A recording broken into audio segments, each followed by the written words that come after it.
po yung sumaksak sa kasama ko sa trabaho. Ilan yun sila? Ito. Okay, so ikaw na-arrest ko, Bogart, no, sa pagkasasalang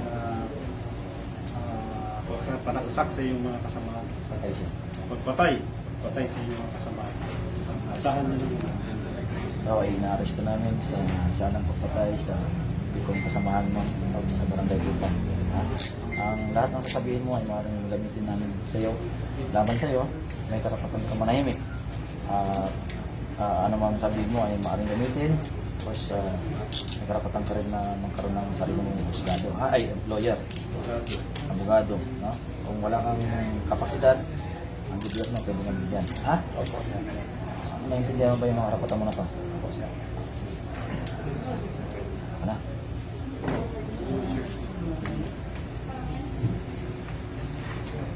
Bakit mo nagawa yun, Michael? Ano kasi sir, pinagplanuhan ako na patayin sila. Bakit dito sila?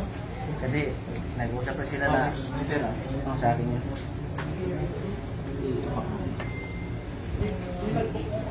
Yung panaksak sa mga nilagay. Saan mo nito? Yung balisong. Sa gilid ng CR. Hindi na siya. Sa loob mismo ng bakery. Opo, sa loob. Ano yung ginamit mo? Balisong at saka kutsilyo. Dalawang klase. Opo. Bakit di sila nanalaman? Dito sila. Nakapanlaban naman sila sir, kaso lang madilim. Pinatay ko yung ilaw.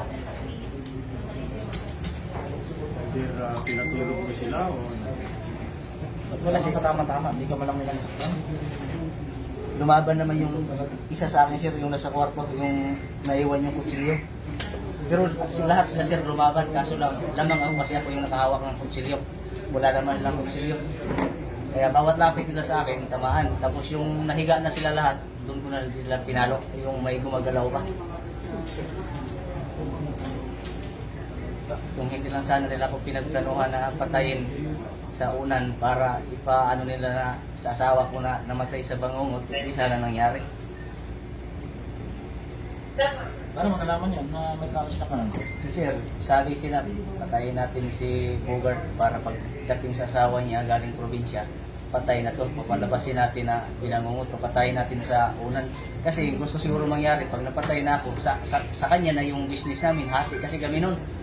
Kung patay na ako, sa kanya na magpunta yun kasi uuwi yung asawa ko sa probinsya. Tapos, siyempre, babayaran yung asawa ko. Siyempre, maliit na lang kasi wala na ako eh. Kumbaga, ano na siya, magpaano-ano din siya, pakipot na di babayaran. Wala na magawa yung asawa ko.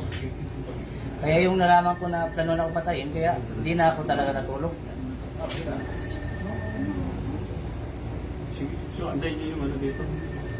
Yung turnover, no? Yes, sir.